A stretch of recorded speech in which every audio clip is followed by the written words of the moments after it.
یہ ہے قصہ گرد اور میں ہوں عابد حسن عباسی۔ آج میری آواز میں آپ سننے جا رہے ہیں سعادت حسن منٹو کی شارٹ سٹوری بانجھ۔ میری اور اس کی ملاقات آج سے ٹھیک 2 برس پہلے اپولو بندر پر ہوئی۔ شام کا وقت تھا، سورج کی آخری کرنیں سمندر کی ان دور دراز لہروں کے پیچھے غائب ہو چکی تھیں جو ساحل کے بینچ پر بیٹھ کر دیکھنے سے موٹے کپڑے کی تہیں معلوم ہوتی تھیں۔ میں گیٹ آف انڈیا کے اس طرف پہلا بینچ چھوڑ کر جس پر ایک آدمی چمپی والے سے اپنے سر کی مالش کرا رہا تھا، دوسرے بینچ پر بیٹھا تھا اور حد نظر تک پھیلے ہوئے سمندر کو دیکھ رہا تھا۔ دور، بہت دور، جہاں سمندر اور آسمان گھل مل رہے تھے، بڑی بڑی لہریں آہستہ آہستہ اٹھ رہی تھیں اور ایسا معلوم ہوتا تھا کہ بہت بڑا گدلے رنگ کا قالین ہے جسے ادھر سے ادھر سمیٹا جا رہا ہے۔ ساحل کے سب قمقمے روشن تھے جن کا عکس کنارے کے لرزاں پانی پر کپ کپاتی ہوئی موٹی لکیروں کی صورت میں جگہ جگہ رینگ رہا تھا۔ میرے پاس پتھریلی دیوار کے نیچے کئی کشتیوں کے لپٹے ہوئے بادبان اور بانس ہولے ہولے حرکت کر رہے تھے۔ سمندر کی لہریں اور تماشائیوں کی آواز ایک گنگناہٹ بن کر فضا میں گھلی ہوئی تھی۔ کبھی کبھی کسی آنے یا جانے والی موٹر کے ہارن کی آواز بلند ہوتی اور یوں معلوم ہوتا کہ بڑی دلچسپ کہانی سننے کے دوران میں کسی نے زور سے ہوں کی ہے۔ ایسے ماحول میں سگریٹ پینے کا بہت مزہ آتا ہے۔ میں نے جیب میں ہاتھ ڈال کر سگریٹ کی ڈبیا نکالی مگر ماچس نہ ملی۔ جانے کہاں بھول آیا تھا۔ سگریٹ کی ڈبیا واپس جیب میں رکھنے ہی والا تھا کہ پاس سے کسی نے آ کے کہا، ماچس لیجیے گا؟ میں نے مڑ کر دیکھا، بینچ کے پیچھے ایک نوجوان کھڑا تھا۔ یوں تو بمبئی کے عام باشندوں کا رنگ زرد یعنی پیلا ہوتا ہے، لیکن اس کا چہرہ خوفناک طور پر زرد تھا۔ میں نے اس کا شکریہ ادا کیا۔ آپ کی بڑی عنایت ہے، اس نے جواب دیا۔ آپ سگریٹ سلگا لیجئے، مجھے جانا ہے۔ مجھے ایسا محسوس ہوا کہ اس نے جھوٹ بولا ہے، کیونکہ اس کے لہجے سے اس بات کا پتہ چلتا تھا کہ اسے کوئی جلدی نہیں ہے اور نہ ہی اسے کہیں جانا ہے۔ آپ کہیں گے لہجے سے ایسی باتوں کا پتہ کیسے چل سکتا ہے، لیکن حقیقت یہ ہے کہ مجھے اس وقت ایسا محسوس ہوا، چنانچہ میں نے ایک بار پھر کہا، ایسی جلدی کیا ہے، تشریف رکھیے، اور یہ کہہ کر میں نے سگریٹ کی ڈبیا اس کی طرف بڑھا دی۔ لیجئے، شوق فرمائیے۔ اس نے سگریٹ کی چھاپ کی طرف دیکھا اور جواب دیا، شکریہ، میں صرف اپنا برانڈ پیا کرتا ہوں۔ آپ مانیں نہ مانیں، مگر میں قسمیہ کہتا ہوں کہ اس بار اس نے پھر جھوٹ بولا۔ اس مرتبہ پھر اس کے لہجے نے چغلی کھائی اور مجھے اس سے دلچسپی پیدا ہو گئی، اس لیے کہ میں نے اپنے دل میں ٹھان لی کہ اسے ضرور اپنے پاس بٹھاؤں گا اور اپنا سگریٹ پلواؤں گا۔ میرے خیال کے مطابق اس میں مشکل کی کوئی بات ہی نہ تھی، کیونکہ اس کے 2 ہی جملوں نے مجھے بتا دیا تھا کہ وہ اپنے آپ کو دھوکہ دے رہا ہے۔ اس کا جی چاہتا تھا کہ میرے پاس بیٹھے اور سگریٹ پیے، لیکن بیک وقت اس کے دل میں یہ خیال بھی پیدا ہوا تھا کہ میرے پاس نہ بیٹھے اور میرا سگریٹ نہ پیے۔ چنانچہ ہاں اور نہ کا یہ تصادم اس کے لہجے میں صاف طور پر مجھے نظر آیا تھا۔ آپ یقین جانیے کہ اس کا وجود بھی ہونے اور نہ ہونے کے بیچ میں لٹکا ہوا تھا۔ اس کا چہرہ، جیسا کہ میں بیان کر چکا ہوں، بے حد پیلا تھا۔ اس پر اس کی ناک آنکھوں اور منہ کے خطوط اس قدر مدھم تھے کہ جیسے کسی نے تصویر بنائی ہے اور اس کو پانی سے دھو ڈالا ہے۔ کبھی کبھی اس کی طرف دیکھتے دیکھتے اس کے ہونٹ ابھر سے آتے، لیکن پھر راکھ میں لپٹی ہوئی چنگاری کے مانند سو جاتے۔ اس کے چہرے کے دوسرے خطوط کا بھی یہی حال تھا۔ آنکھیں گدلے پانی کی دو بڑی بڑی بوندیں تھیں جن پر اس کی چھدری پلکیں جھکی ہوئی تھیں۔ ہاں، بال کالے تھے، مگر ان کی سیاہی جلے ہوئے کاغذ کی مانند تھی جن میں بھوسلا پن ہوتا ہے۔ قریب سے دیکھنے پر اس کی ناک کا صحیح نقشہ معلوم ہو سکتا تھا، مگر دور سے دیکھنے پر وہ بالکل چپٹی معلوم ہوتی تھی، کیونکہ جیسا کہ میں اس سے بیشتر بیان کر چکا ہوں، اس کے چہرے کے خطوط بالکل ہی مدھم تھے۔ اس کا قد عام لوگوں جتنا تھا، یعنی نہ چھوٹا نہ بڑا، درمیانہ۔ البتہ جب وہ ایک خاص انداز سے، یعنی اپنی کمر کی ہڈی کو ڈھیلا چھوڑ کے کھڑا ہوتا تو اس کے قد میں نمایاں فرق پیدا ہو جاتا۔ اس طرح جب کہ وہ ایک دم کھڑا ہوتا تو اس کا قد جسم کے مقابلے میں بہت بڑا دکھائی دیتا۔ کپڑے اس کے خستہ حالت میں تھے، لیکن میلے نہیں تھے۔ کوٹ کی آستینوں کے آخری حصے کثرت استعمال کے باعث گھس گئے تھے اور پھوسڑے نکل آئے تھے۔ کالر کھلا تھا اور قمیض بس ایک اور دھلائی کی مار تھی، مگر ان کپڑوں میں بھی وہ خود کو ایک باوقار انداز میں پیش کرنے کی کوشش کر رہا تھا۔ میں نے کوشش کر رہا تھا اس لیے کہا کیونکہ جب میں نے اس کی طرف دیکھا تھا تو اس کے سارے وجود میں بے چینی کی لہر دوڑ گئی تھی، اور مجھے ایسا معلوم ہوا تھا کہ وہ اپنے آپ کو میری نگاہوں سے اوجھل رکھنا چاہتا ہے۔ میں اٹھ کھڑا ہوا اور سگریٹ سلگا کر اس کی طرف ڈبیا بڑھا دی۔ شوق فرمائیے، یہ میں نے کچھ اس طریقے سے کہا اور فوراً ماچس سلگا کر اس انداز سے پیش کی کہ وہ سب کچھ بھول گیا۔ اس نے ڈبیا میں سے سگریٹ نکال کر منہ میں دبا لیا اور اسے سلگا کر پینا بھی شروع کر دیا، لیکن ایک اسے اپنی غلطی کا احساس ہوا اور منہ میں سے سگریٹ نکال کر مصنوعی کھانسی کے آثار حلق میں پیدا کرتے ہوئے اس نے کہا، کیونڈر مجھے راس نہیں آتے، ان کا تمباکو بہت تیز ہے، میرے گلے میں فوراً خراشیں پیدا ہو جاتی ہیں۔ میں نے اس سے پوچھا، آپ کون سے سگریٹ پیتے ہیں؟ اس نے تتلا کر جواب دیا، میں دراصل سگریٹ بہت کم پیتا ہوں کیونکہ ڈاکٹر اروکر نے منع کر رکھا ہے۔ ویسے میں 3-5 پیتا ہوں جن کا تمباکو تیز نہیں ہوتا۔ اس نے جس ڈاکٹر کا نام لیا وہ بمبئی کا بہت بڑا ڈاکٹر ہے، اس کی فیس 10 روپے ہے، اور جن سگریٹوں کا اس نے حوالہ دیا اس کے متعلق آپ کو بھی معلوم ہوگا کہ بہت مہنگے داموں پر ملتے ہیں۔ اس نے ایک ہی سانس میں 2 جھوٹ بولے جو مجھے ہضم نہ ہوئے، مگر میں خاموش رہا۔ حالانکہ سچ عرض کرتا ہوں، اس وقت میرے دل میں یہی خواہش چٹکیاں لے رہی تھی کہ اس کا غلاف اتار دوں اور اس کے جھوٹ کو بے نقاب کر دوں اور اسے کچھ اس طرح شرمندہ کروں کہ وہ مجھ سے معافی مانگے۔ مگر میں نے جب اس کی طرف دیکھا تو اس فیصلے پر پہنچا کہ اس نے جو کچھ کہا ہے وہ اس کا جزو بن کر رہ گیا ہے۔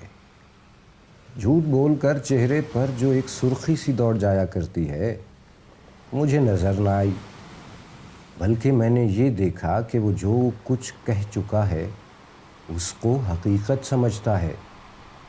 اس کے جھوٹ میں اس قدر اخلاص تھا، یعنی اس نے اتنے پرخلوص طریقے پر جھوٹ بولا تھا کہ اس کی میزان احساس میں ہلکی سی جنبش بھی پیدا نہیں ہوئی تھی، یعنی مکمل اطمینان۔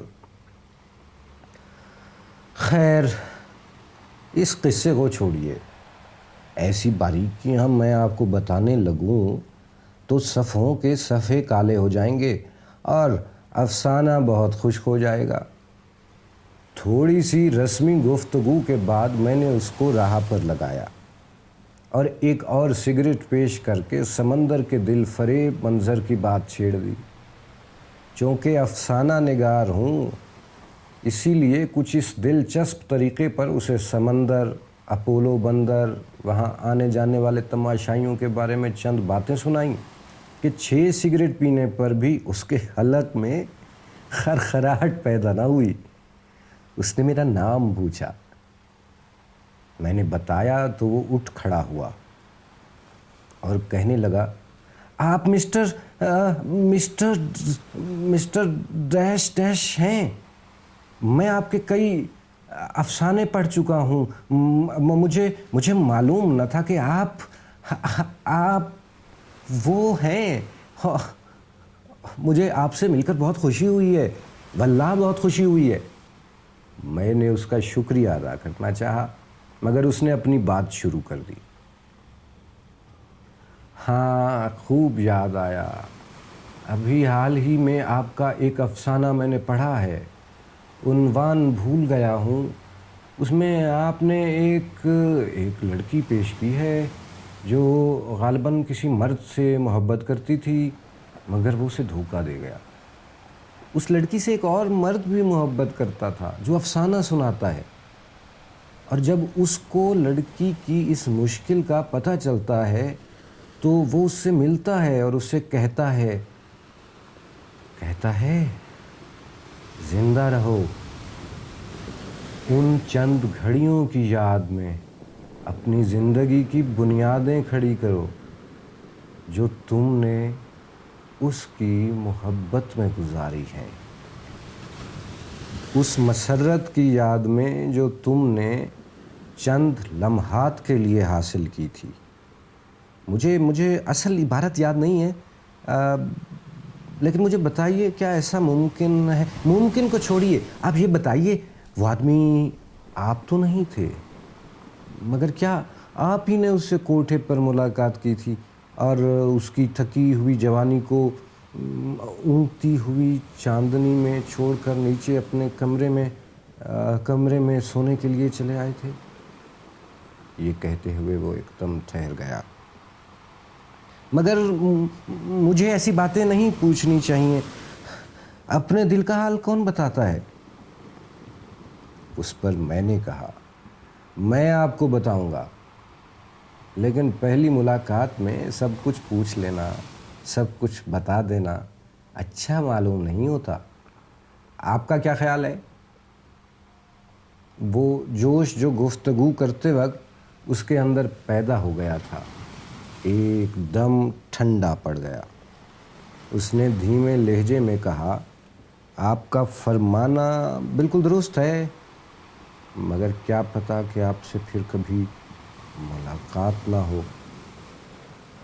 اس پر میں نے کہا، اس میں شک نہیں، بمبئی بہت بڑا شہر ہے، لیکن ہماری ایک نہیں بہت سی ملاقاتیں ہو سکتی ہیں۔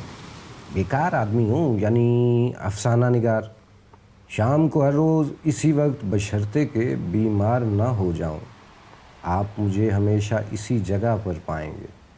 یہاں بے شمار لڑکیاں سیر کو آتی ہیں اور میں اس لیے آتا ہوں کہ خود کو کسی کی محبت میں گرفتار کر سکوں۔ محبت بری چیز نہیں ہے، محبت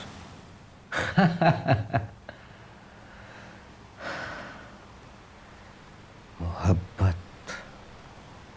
اس نے اس سے آگے کچھ کہنا چاہا مگر کہہ نہ سکا اور جلتی ہوئی رسی کی طرح آخری بل کھا کر خاموش ہو گیا۔ میں نے ازراہ مذاق اس سے محبت کا ذکر کیا تھا۔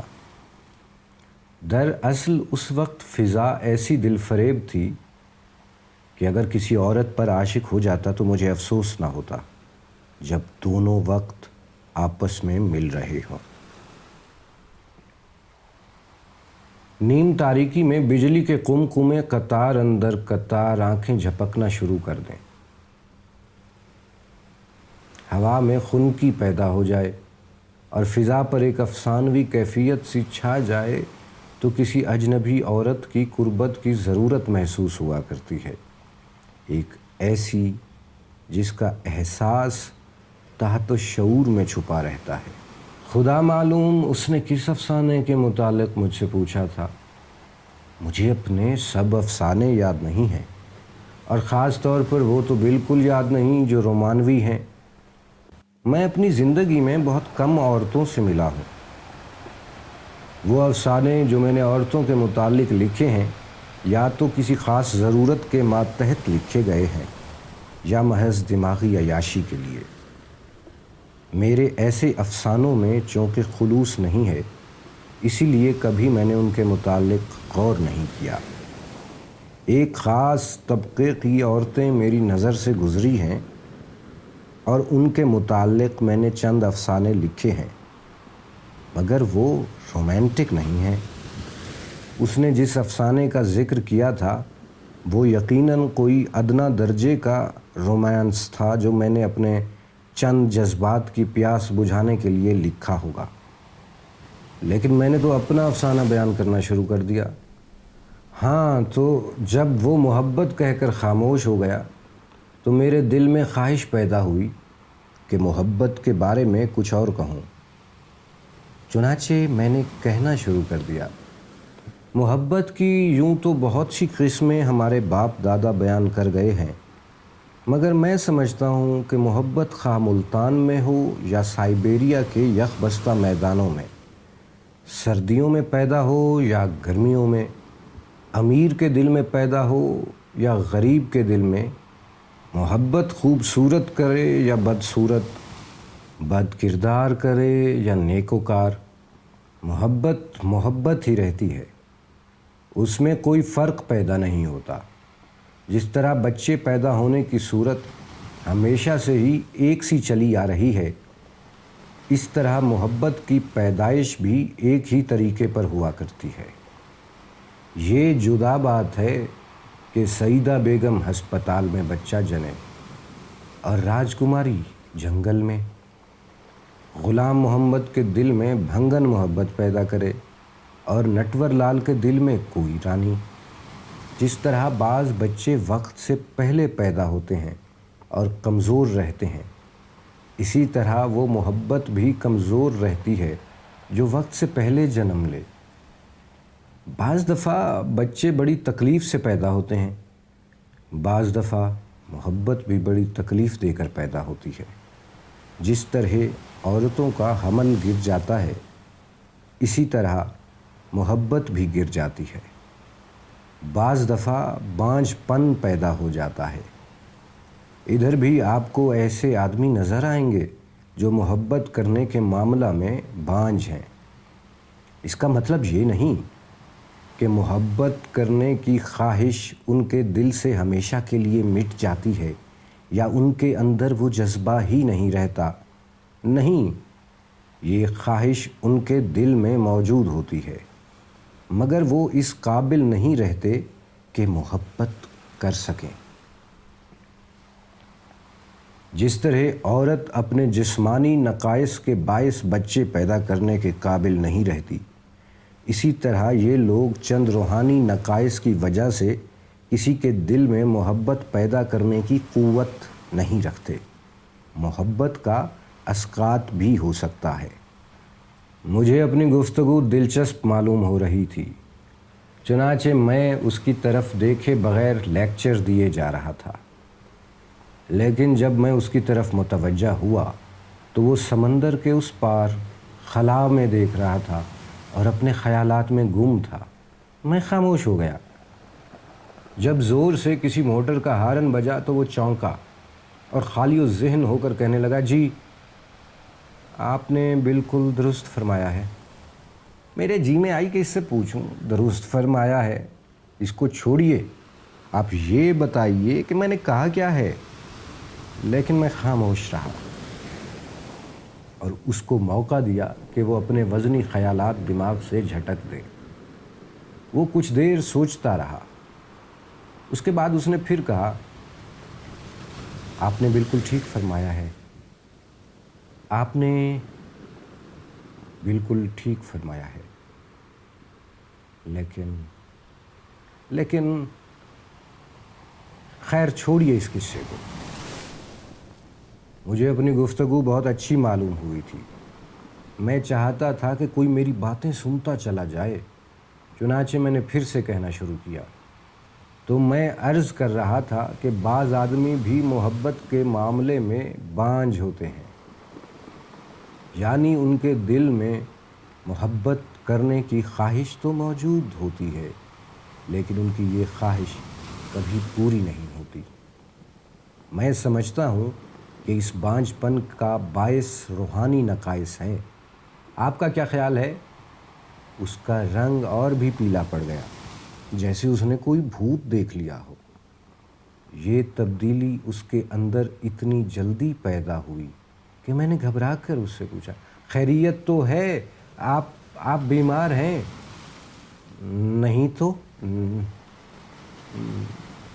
نہیں تو اس کی پریشانی اور بھی زیادہ ہو گئی۔ مجھے کوئی بیماری نہیں ہے، لیکن آپ نے کیسے سمجھ لیا میں بیمار ہوں؟ میں نے جواب دیا، اس وقت آپ کو جو کوئی بھی دیکھے گا یہی کہے گا کہ آپ بیمار ہیں۔ آپ کا رنگ خوفناک طور پر زرد ہو رہا ہے۔ میرا خیال ہے آپ کو گھر چلے جانا چاہیے۔ آئیے میں آپ کو چھوڑاؤں۔ نہیں، میں چلا جاؤں گا، مگر میں بیمار نہیں ہوں۔ کبھی کبھی میرے دل میں معمولی سا درد پیدا ہو جایا کرتا ہے، شاید وہی ہو۔ میں بھی ٹھیک ہو جاؤں گا، آپ اپنی گفتگو جاری رکھیے۔ میں تھوڑی دیر خاموش رہا، کیونکہ وہ ایسی حالت میں نہیں تھا کہ میری بات غور سے سن سکتا۔ جب اس نے اصرار کیا تو میں نے کہنا شروع کیا، میں آپ سے پوچھ رہا تھا کہ ان لوگوں کے متعلق آپ کا کیا خیال ہے جو محبت کرنے کے معاملے میں بانجھ ہوتے ہیں؟ میں ایسے آدمیوں کے جذبات اور ان کی اندرونی کیفیات کا اندازہ نہیں کر سکتا، لیکن جب میں اس بانجھ عورت کا تصور کرتا ہوں جو صرف ایک بیٹی یا بیٹا حاصل کرنے کے لیے دعائیں مانگتی ہے، خدا کے حضور میں گڑ گڑاتی ہے، اور جب وہاں سے کچھ نہیں ملتا تو ٹونے ٹوٹکوں میں اپنا گوہر مقصود ڈھونڈتی ہے، شمشانوں سے راکھ لاتی ہے، کئی راتیں جاگ کر سادھوؤں اور پیروں کے بتائے ہوئے منتر پڑھتی ہے، منتیں مانتی ہے، چڑھاوے چڑھاتی ہے، تو میں خیال کرتا ہوں کہ اس آدمی کی بھی یہی حالت ہوتی ہوگی جو محبت کے معاملے میں بانجھ ہو۔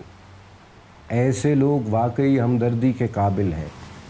مجھے اندھوں پر اتنا رحم نہیں آتا جتنا ان لوگوں پر آتا ہے۔ اس کی آنکھوں میں آنسو آ گئے اور وہ تھوک نگل کر دفعتاً اٹھ کھڑا ہوا اور پرلی طرف منہ کر کے کہنے لگا، اوہ بہت دیر ہو گئی،